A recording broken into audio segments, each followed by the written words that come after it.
ఇర్మియా గ్రంథం 18వ అధ్యాయం తీసుకుందాం. ఇర్మియా 18. ఇక్కడ ప్రభు అంటాడు, ఇర్మియా నీవు కుమ్మరి వాని ఇంటికి వెళ్ళమన్నాడు. ఆ కుమ్మరింటికి వెళ్ళు, నీకు పాఠం నేర్పిస్తా అన్నాడు.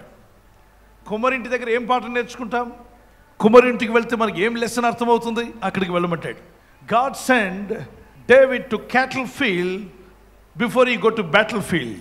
దేవుడు దావీదును యుద్ధ భూమిలోనికి వెళ్ళడానికి ముందు ఆ గొర్రెలను మేపుటకు అడవి ప్రాంతంలోకి దేవుడు నడిపించాడు. God sent Israelites to wilderness so that they can enter into Canaan. దేవుడు ఇశ్రాయేలీయులను కానానులోనికి ప్రవేశించడానికి మునుపు అరణ్యములోనికి వారిని నడిపించాడు. Why God sends us sometimes in a difficult situation? దేవుడు కొన్ని మార్లు మనల్ని ఎందుకు కష్టమైన పరిస్థితుల్లో నడిపిస్తాడు? There is a lesson for all of us. దానిలో మనందరికీ ఒక పాఠం ఉంటుంది. God also sent Jeremiah to learn something from a potter's house. దేవుడు ఇర్మియాను కుమ్మరి వాని ఇంటి వద్ద కూడా పంపించి ఉన్నాడు. నీవు లేచి కుమ్మరి ఇంటికి పొమ్ము, అక్కడ నా మాటలు నీకు తెలియజేతును. ఇంట్లో ఉంటే దేవుడు మాట్లాడ్డా? కుమ్మరి దగ్గరికి వెళ్తేనే మాట్లాడతాడా? ఆయన అన్నాడంతే, వెళ్ళాల్సిందే. వెళ్ళాడు. 3వ వచనం, నేను కుమ్మరి ఇంటికి వెళ్ళగా వాడు తన సారి మీద పని చేయుచుండెను. కుమ్మరి జిగటి మట్టితో చేయుచున్న కుండ వాని చేతిలో విడిపోగా ఆ జిగట మన్ను మరలా తీసుకుని కుమ్మరి తనకు యుక్తమైనట్టుగా దానితో మరి ఒక కుండ చేశాను. కుమ్మరి జిగట మట్టితో చేయుచున్న కుండ వాని చేతిలో విడిపోగా, అంటే తయారయ్యే సమయానికి లాస్ట్ మూమెంట్లో పగిలిపోయింది. పాత్ర ఇక తయారవుతుంది అనుకునే టయానికి అది విడిపోయిందట. దాన్ని తీసి పక్కన పారేయకుండా దానితో మరి ఒక కుండను చేశాను. మనమంతా మట్టి నుండి వచ్చిన వారు, మీకు తెలుసు తెలీదు, ఆదికాండం 2:7 వచ్చిన మానవ దేహాన్ని దేవుడు మట్టి నుండి చేశాడు. అందుకే చనిపోయినప్పుడు సమాధి చేసి మట్టిలోకి పంపించేస్తారు. దాన్ని కాల్చకూడదని బైబిల్లో రాయబడింది. యేసుప్రభువు వారు చనిపోయినప్పుడు కూడా ఆయన శవాన్ని తీసుకువెళ్ళి ఆయన యొక్క బాడీని తెల్లని వస్త్రంతో చుట్టి సమాధిలో పెట్టారు. ఇక్కడ మానవ దేహం మట్టి నుండి వచ్చింది కాబట్టి అది మరలా తిరిగి మట్టికి వెళ్ళాలి, కానీ మానవ దేహం అగ్నిలో రాలేదు. అగ్నికి ఇవ్వకూడదు. ఏమంటే పురుగు పడతాయి, కుళ్ళిపోతుంది, అవన్నీ నీకు అనవసరం. దేవుడు మానవ దేహాన్ని మట్టి నుండి తీశాడు, మళ్ళీ మట్టికి అప్పగించమన్నాడు. ఆదికాండం 3:19-20 వచనంలో. కాబట్టి బాప్తిసం పొందిన ప్రతి విశ్వాసి వారి ఇంటి వాళ్ళకి రాసిస్తారు, అయ్యా నేను క్రీస్తునందున్నాను, ప్రభువుని నమ్ముకున్నాను, కాబట్టి నేను చనిపోయినప్పుడు నా చితికి మంట ఏం పెట్టకండి, అవసరమైతే ఇంకెక్కడైనా పెట్టండి మంట, నాకు మాత్రం మంట పెట్టకండి. నేను మంటలో నుండి అగ్నిలో నుండి రాలేదు, మానవ దేహం మట్టి నుండి దేవుడు చేశాడు కాబట్టి మళ్ళా నా దేహం మట్టిగా అప్పగించండి కానీ అని. అయితే ఇక్కడ ఆత్మ దేవుని యొద్దకు వెళ్ళిపోతుంది. ఆత్మ బయటికి వచ్చి దేవుని యొద్దకు వెళ్ళిపోతుంది. ఆ తర్వాత మనిషి చనిపోతాడు. కోడి గుడ్లో నుండి కోడి పిల్ల బయటకు వచ్చి తల్లి దగ్గరికి వెళ్ళినట్టు మానవ దేహంలో ఆత్మ బయటకు వచ్చి దేవుని ఎదుగు వెళ్ళిపోతుంది. ఆ రెండు విడిపోయినప్పుడు, పెన్లో రీఫిల్, పెన్ను వేరు చేసినప్పుడు, సోప్ బాక్స్ సోపును వేరు చేసినట్టు, గోల్డ్ రింగ్ ఆ రింగ్ పెట్టిన బాక్స్ వెల్వెట్ బాక్స్ వేరు చేసినట్టు, phone cell phone mobile phone దాని నుండి బ్యాటరీ వేరు చేసినట్టు, ఇలా చెప్పుకుంటూ వెళ్తే అనేక విషయాలు ఉన్నాయి. ఈ ఎడబాపుని మరణం అంటారు, మొదటి మరణం. దానికి ఎవరు భయపడినక్కర్లే. ఎంత గొప్పవాళ్ళైనా ఈ భూమి మీద భూమిని విడవక తప్పదు. కాబట్టి బతుకున్నప్పుడు మంచి కార్యాలు చేయాలి, బతుకున్నప్పుడు దేవునికి ఇష్టంగా బతకాలి, బతుకున్నప్పుడే మనసు మార్చుకోవాలి, జీవితాన్ని పద్ధతిలోకి తీసుకొని రావాలి. దాన్ని మారు మనసు అంటాడు ప్రభు. మనసు మార్చుకోవడం. అయ్యో నేను ఎటుపోతున్నాను, ఈ రాత్రి మరణం వస్తే నా ఆత్మ నరకానికి పోతుందే, అట్టి పరిస్థితి నాకు వద్దు. అయితే ఈ మాయ బ్రతుకులో మారు మనసు పొందుకుంటాను. దేవా నన్ను క్షమించి, ఇన్నాళ్ళు చేసిన పొరపాట్లు మన్నించు, తెలుసో తెలియకొని చేసిన ప్రతి పాపాన్ని క్షమించమని వేడుకొనుచున్నాను అని ప్రార్థించినప్పుడు ఆయన రక్తం నిన్ను పరిశుద్ధపరుస్తుంది, విడిపిస్తుంది. ఆ తర్వాత మనం చేయవలసింది క్రీస్తుని హత్తుకుని మనం జీవించాలి. ఈ మొదటి మరణం అనేటువంటిది అందరికీ వస్తుంది ఎక్కడైనా ప్రపంచంలో. అయితే ఆయన అంటాడు 91వ కీర్తనలో, భయభక్తి కలిగి అతడు నా నామం ఎరిగినవాడు కనుక నేను అతన్ని తప్పించేదను, దీర్ఘాయుష్తో నేను అతన్ని తృప్తిపరిచేదను. మరి వృద్ధాప్యంలో వారికి యవన బలం చిగురింపజేస్తాడట. వృద్ధాప్యంలోకి వెళ్ళిపోతున్నా నీకు బలాన్ని చిగురింపజేస్తా అన్నాడు 92:14 వచనంలో. మరి పక్షిరాజు యవనం వలె నీవు రెక్కల చాపి పైకి ఎగిరేలా చేస్తా అంటాడు. పక్షిరాజుకి యవనం కొత్తదవుతుందట, మీకు తెలుసు తెలీదు. కొన్ని గ్రద్దలు దూరంగా వెళ్ళి అడవిలో కూర్చుంటాయి ముసలివి అయిపోయినప్పుడు. వాటికున్న రెక్కలన్నీ కూడా అవి నోటితో పీకేసుకుంటాయట. మొత్తం పీకి అడవిలో ఉపవాసం ఉంటుంది అది. ఈ ఉపవాసంలో దానికి ఏం తెలుగుతుందో తెలియదు, కానీ దేవుడు దానికి కొత్త ఈకలు ఇస్తాడట. కొత్తగా మొలిసిన తర్వాత మళ్ళీ అది తిరిగి ముసలి అయిపోయినటువంటి పక్షి మళ్ళీ కొత్త యవనంతో బయటకు వస్తుంది. అలాగే పక్షిరాజు యవనం వలె నీ యవనమును కొత్త దగ్గుచుండునట్లు అంటాడు. రెక్కలు చాపి పైకి ఎగిరే అనుభవిస్తా అన్నాడు. కుమ్మరి మట్టితో ఎలాంటి పాత్ర చేయగల సామర్థ్యం గలవాడు. అంటే నువ్వు నమ్మాలి, దేవుడు నీ జీవితాన్ని ఎలాగైనా దీవించగలడు. నేను ఆయన చేతిలో జిగట మట్టిని, దేవా నన్ను గొప్ప పాత్రగా చేస్తావో, అర్హమైన పాత్రగా చేస్తావో, విలువైన పాత్రగా చేస్తావో, ఏ విధంగానూ ఒక పాత్రగా నన్ను తయారు చేయి. ఓటి కుండవలే కాకుండా ఉపయోగపడే పాత్రగా నన్ను చేయదేవా అని మనం ప్రార్థన చేసుకోవాలి. ఒక రోజున దేవుని కనికరం నీ మీదకి వస్తుంది, దేవుని జాలి, దేవుని ప్రేమ నీ మీదకి తప్పక వస్తాయి. అనుదినం ప్రార్థిస్తున్నప్పుడు ఆశ్చర్యకార్యాలు జరుగుతాయి. అంతటా యెహోవా వాక్కు నాకు ప్రత్యక్షమై ఇలాగూ సెలవిచ్చాను, ఇశ్రాయేలులారా, ఈ కుమ్మరి ఇంటికి చేసినట్లు నేను మీకు చేయలేనా? ఇదే యెహోవా వాక్కు. జిగట మన్ను కుమ్మరి చేతిలో ఉన్నట్టుగా ఇశ్రాయేలులారా మీరు నా చేతిలో ఉన్నారు. ఎలా ఉన్నామంట మనమంతా? కుమ్మరి చేతిలో జిగట మన్ను ఉన్నట్టుగా. జిగట మట్టి పూర్తిగా విడిపోతున్నప్పుడు దాన్ని మరొక పాత్రగా చేశాడు. That is called second chance, అంటే రెండవ అవకాశం దేవుడిచ్చాడు. మార్కు సువార్త 5వ అధ్యాయం 1 నుండి 18 వచ్చిన 2000 దురాత్మలను ప్రభు వెళ్ళగొట్టినప్పుడు అవన్నీ పందుల్లో ప్రవేశించి చక్కగా మేతమేస్తున్న పందులన్నీ పరిగెత్తుకుంటూ వెళ్ళి ఆ సముద్రంలో దూకి చనిపోయాయి. ఇతన్ని చంపడానికి వచ్చి పట్టాయి 2000 దురాత్మలు. ఇతను కేకలు వేస్తున్నాడు ఆ సమాధి దొడ్డిలో, సమాధుల మధ్యలో. భార్యను విడిచిపెట్టాడు, బిడ్డలు విడిచిపెట్టాడు, తాగుడు, మందు, స్నేహితులు. ఆ తర్వాత హృదయం కఠినమైపోయింది, మనసు పాడైపోయింది, మెంట్ల వాడిగా తయారాడు. ఉన్న బట్టలు తీసేస్తుంటే అందరూ తరిమేశారు. ఇక సమాధుల మధ్యలోకి వెళ్ళిపోయాడు. సమాధుల్లో తిరుగుతూ ఉన్నాడు, అరుస్తూ తిరుగుతున్నాడు. 2000 దురాత్మలు అతనిలో ఉండేవి. అతని జీవితం పూర్తిగా పాడైపోయింది, ఇక బాగుపడదు అనుకున్నారు, అందరూ వదిలేశారు. కానీ కుమ్మరి చేతిలోకి వచ్చాడు అతను, కుమ్మరి యేసయ్య. ఇక ఇతని జీవితం బాగుపడదు, ఇతను పైకి రాడు, ఇతని ఇక జీవితం నాశనమే అనుకున్నప్పుడు అతని జీవితంలోకి నాశనాన్ని తొలగించి ప్రారంభాన్ని తీసుకొచ్చాడు నా యేసయ్య. దేవునికి స్తోత్రం కలుగును గాక. దేవుని బిడ్డలమైన మనం ఈ భూమి మీద జీవిస్తున్నాం. దేవుని బిడ్డలుగా జీవిస్తున్నప్పుడు అనేక శోధనలు, ఇబ్బందులు మన జీవితాలకు ఎదురవుతూ ఉంటాయి. వీటిని చూసి కృంగిపోవద్దు. మరొక ఛాన్స్ నాకు ఇవ్వు ప్రభువా, మరొకసారి నన్ను తాకు ప్రభువా అని ప్రార్థన చేస్తుంటే మీ జీవితాన్ని దేవుడు మళ్ళా తిరిగి ఉదయింప చేయగలడు, లేవనెత్తగలడు. ఫ్లైట్లో వెళ్ళేటప్పుడు మేఘాలు, దట్టమైన మేఘాలు వచ్చినప్పుడు దానికి ఒక ఆటో పైలట్ అని ఉంటుంది. దాన్ని ఎప్పుడైతే ప్రెస్ చేస్తాడో పైలట్, ఉన్న ఫలంగా అది ఇలా స్ట్రైట్గా వెళ్లకుండా అది పైకి ఎగరడం ప్రారంభిస్తుంది. తనకు అడ్డొచ్చే వాటిని దాటుకొని పైకి వెళ్ళి ముందుకు ప్రయాణం చేస్తుంది. అదే అనుభవం దేవుడు నీకు ఇస్తాడు. సమస్యలు, ఇబ్బందులు, కష్టాలు, శోధనలు, ఆర్థిక ఇబ్బందులు, పరిస్థితులు వచ్చినప్పుడు ప్రార్థనలో కూర్చో, దేవుని దగ్గర మొరపెట్టు, ప్రభా స్మూత్గా వెళ్ళట్లేదు నా బండి, నా జీవిత బండి, నా బ్రతుకు బండి స్మూత్గా వెళ్ళటలా, అనేకమైన హడల్స్ వస్తున్నాయి, అనేకమైన ఆటంకాలు వస్తున్నాయి, నన్ను ఏం చేయమంటావు, నాకు సహాయం చేయమన్నప్పుడు పక్షిరాజు ఎవరు వలే రెక్కలు చాపి పైకి ఎగిరే అనుభవం నీకు ఇస్తాడు. ఇలా వెళ్ళే నీవు పైకి ఎగరడం ప్రారంభిస్తావు. దేవుడు నీకు అనుభవాలకు తీసుకుని వెళ్ళగలని నమ్మితే దేవుని గట్టిగా స్తోత్రాలు చెల్లిద్దాం. ఒక వ్యక్తి ఏడుస్తూ ఉన్నాడు, ఏడుస్తూ వెళ్తున్నాడు, కుండను మోసుకుని వెళ్తున్నాడు. కుండ అడిగిందట, ఏమయ్యా ఎందుకు ఏడుస్తున్నావు అని అడిగింది. అడిగినప్పుడు అని చెప్పి ఏడుస్తున్నాడు. రైతు చాలా కష్టాల్లో ఉన్నాడు. కుండను కొనుక్కొని వెళ్తున్నాడు, పెద్ద కుండ తలమే పెట్టుకొని, ఖాళీ కుండ. తనలో తాను ముక్కుకుంటూ ఏడుస్తున్నప్పుడు మూలుగుతూ కుండ అడిగింది, ఏమయ్యా రైతు ఎందుకు ఏడుస్తున్నావని. ఎవరు మాట్లాడుతున్న చుట్టూ చూశాడు. ఇంకా నడుస్తుంటే కాలుకి ఎదురు రాయి తగిలింది. అబ్బా ములిగే నక్క మీద తాటికబడినట్టు ఏంటిది అని ఏడుస్తుంటే, హలో ఎందుకు ఏడుస్తున్నావు అని కుండ అందంట. ఎవరు, నువ్వేనా కుండవా మాట్లాడుతున్నావు అంటే, అవును నేనే. నీకేం హ్యాపీగా కూర్చున్నావు నేను ఎత్తి మీద, నా కష్టాలు నీకేం తెలుసు, నా బాధలు నీకేం తెలుసు అంటే, ఆహాహా నీకే కాదు నాయన, నాకు కష్టాలు ఉన్నాయి, నాకు బాధలు పడ్డాను, నేను కూడా ఇబ్బందులు పడ్డానంటే, ఓహో నీకేం బాధలమ్మా, నా తలమే కూర్చున్నావు, నీకేంటి బాధ చెప్పు నీ స్టోరీ అంటే చెప్పిందట. బాబు నేను ఒకప్పుడు గులాబీ తోటలో గార్డెన్గా ఉన్నాను. ఒక అతను పొలుగు తీసుకుని వచ్చాడు. వచ్చినప్పుడు దేవా వీడేంటి పొలుగు తీసుకుని వచ్చాడంటే, దేవుడు అన్నాడు మేలు కోసమే ఊరుకో అన్నాడు. వాడు వచ్చినాడు, ఊరుకోకుండా పొలుగు పెట్టి పొడిచి మట్టి గడ్డగా నన్ను అలా పెకలించి ఇంటికి తీసుకెళ్ళిపోయాడు. ఇంటికి తీసుకెళ్ళి ఎత్తి పడేశాడు. దేవా ఎత్తి పడేశాడంటే, మౌనంగా ఉండు అంతా మేలు కోసమే అన్నాడు దేవుడు. అయ్యో దేవా ఇదేం మేలు అని అనుకుంటున్నప్పుడు నీళ్లు పట్టుకొచ్చి మా మట్టి గడ్డలైన 10-20 గడ్డలు అక్కడ పడి ఉండగా మా మీద బిందెలతో నీళ్లు కొట్టాడు. అయ్యా నీళ్లు కొడుతున్నాడు, ఉక్కిరి బిక్కిరి అయిపోతున్నాం, దేవా కరుణించమంటే మేలు కోసమే ఊరుకోమంటున్నాడు దేవుడు. ఏం మేలో మాకు అర్థం కాల. ఊర్లో వీళ్ళ మేనల్ని వాళ్ళని వీళ్ళని పిలిచాడు. అన్నదమ్ములందరూ కలిసి వచ్చి మట్టితో తడిపిన మమ్మల్ని కసాబిసా తొక్కుతున్నారు కాళ్ళతో. దేవా మమ్మల్ని తొక్కుతున్నారు అంటే మేలు కోసమే ఊరుకో అంటున్నాడు దేవుడు. ఏం మేలో మాకు అర్థం కాలేదు. తొక్కిన తర్వాత మాలో రాళ్లను, అక్కడక్కడ ఉన్న మట్టి గడ్డలను, మట్టి వేర్లను ఏరిపారేశారు. తర్వాత ఏమైంది, ఇంకేమైంది, ఒక సారా గిరగరా తిప్పేటువంటి ఒక చక్రం మీద మట్టి ముద్దగా మమ్మల్ని తీసి దామే కూర్చోబెట్టాడు. కూర్చోబెట్టి కర్ర కూడా తీసుకొని చెక్కలాగా ఉంటుంది దాంతో కొడుతున్నాడు, నీళ్లు చల్లుతున్నాడు, చేయబెట్టి తిప్పుతున్నాడు.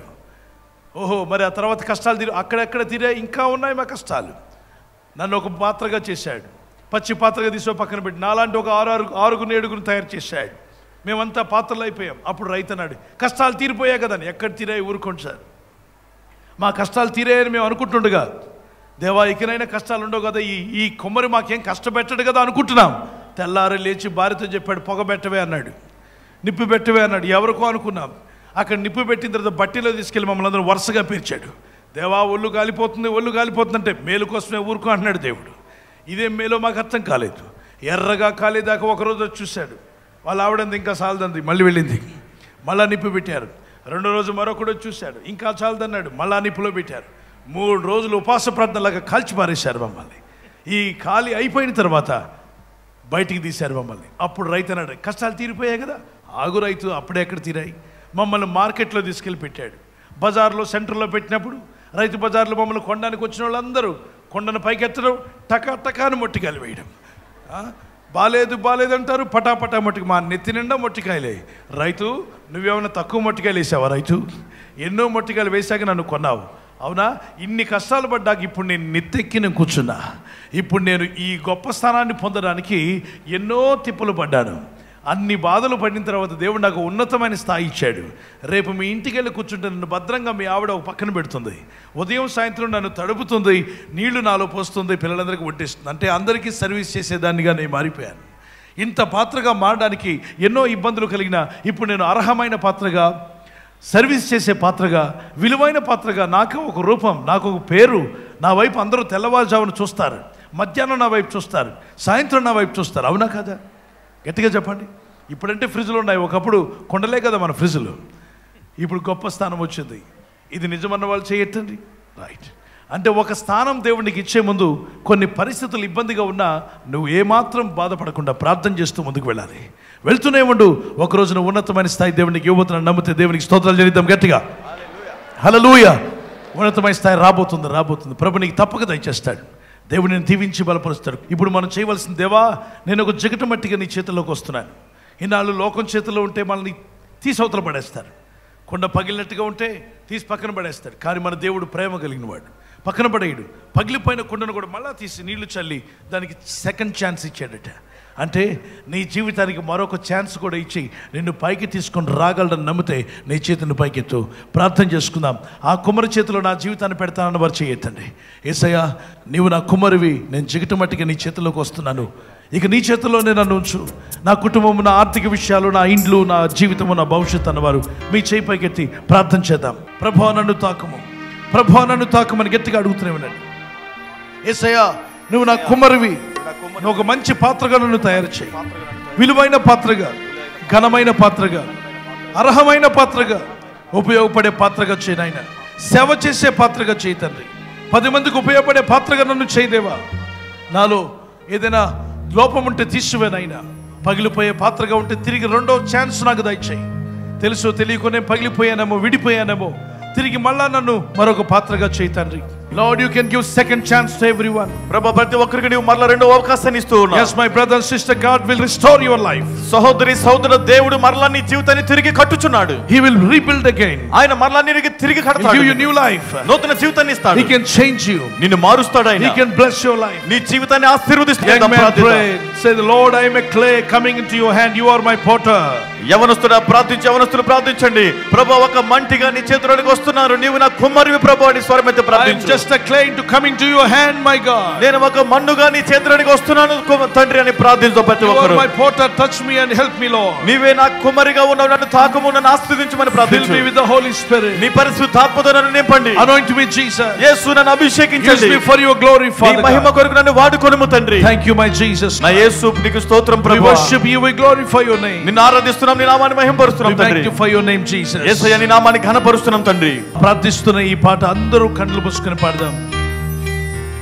కుమ్మరి ఓ కుమ్మరి, జగదుత్పత్తి దారి, జిగటమన్నైన నా వంక చల్లగా చూడుమయ్యా. పనికిరాని పాత్రనని పారవేయకుమా,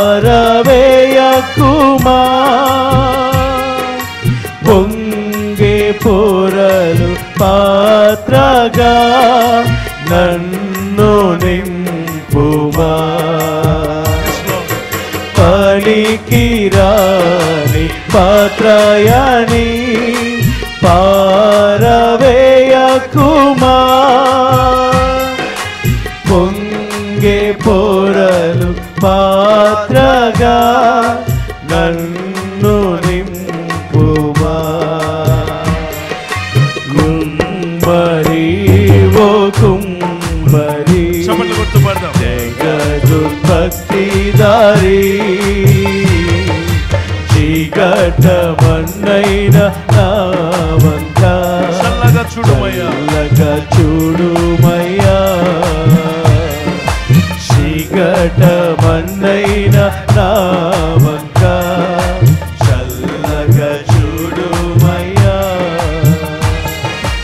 యోగ్యమైన పాత్రగా పవన పరచుమా.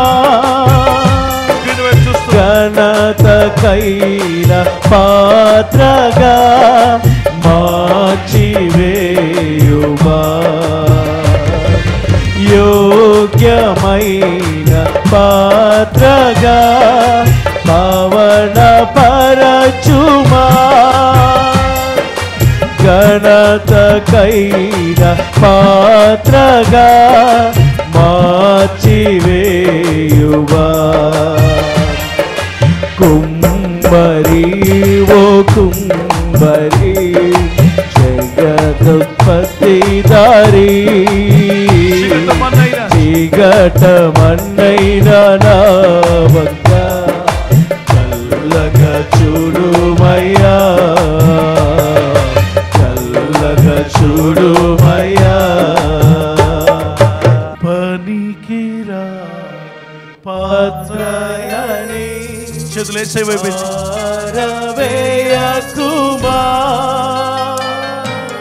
పొంగే పొరలు పాత్రగా నన్ను నింపుమా. మరొకసారి ఆ పాట పాడదాం. పనికిరాని పాత్రయని పారవేయకుమా. పొంగే పొరలు పాత్రగా నన్ను నింపుమా. యేసయ్యా, నన్ను నా ఇంటి వారిని మీరే మీ చిత్తానుసారంగా రక్షించి నీ కృపలో దాయండి. నీ ఆత్మతో నింపి నీకు ఇష్టమైన పాత్రగా, అర్హమైన పాత్రగా, సేవ చేసే పాత్రగా నా జీవితాన్ని వాడుకోదేవా. నా హృదయంలోకి రమ్ము దేవా. జిగటి మన్ను కుమ్మరి వారి చేతిలో ఉన్నట్టు నా జీవితాన్ని నీ చేతుల్లో పెడుతున్నాను. ఏ రూపులోకి నువ్వు మార్చినా నాకు పర్వాలేదు. నీకు ఇష్టమైన రూపు నాలో కనబడేదాకా నాతో పని చేయనాయన. నాపై నీ హస్తం ఉంచి నన్ను సరిచేయండి, నన్ను వాడుకునండి. నీకే స్తోత్రం యేసయ్యా. దేవుని వెలుగు వీరి జీవితాల్లోకి వచ్చునుగాక. వీరి కుటుంబాల్లోకి దేవుని వెలుగు వచ్చునుగాక. శాంతి సమాధానాలు దయచేసి ఆర్థిక ఇబ్బందుల నుండి విడిపించి, అనారోగ్యాలను విడిపించి బలపరచమని యేసుక్రీస్తు నామములో అడుగుచున్నాం తండ్రి. ఆమేన్. ఎక్కడ బాధ ఉందో అక్కడ మీ చేయి పెట్టుకోండి. ఒక చేయి ప్రభు వైపు ఎత్తండి. మీ శరీరంలో ఏ అనారోగ్యం ఉన్నా అక్కడ చేతులు ఉంచండి. నాతో ఏకీభవించండి. ప్రార్థన అయిపోగానే 7 సార్లు మీ శరీరాన్ని కదిపేయాలి. 7 మార్లు కాళ్ళు చేతులు కదిపి దేవానికి స్తోత్రమని నోటితో స్తుతిస్తున్నప్పుడు ఆ నొప్పులు, ఆ బాధలు, ఎముకల్లో, నరాల్లో, ములుగులో, మరి ఎన్నుముకలో, గర్భసంచిలో, మరి స్త్రీలకు సంబంధించిన వ్యాధులు, పురుషులకు సంబంధించిన వ్యాధులు, అవి ఎలాంటివైనా అవి యేసునామములో వెళ్ళిపోతాయి అన్నాడు ప్రభు. వెళ్ళగొడతాడు.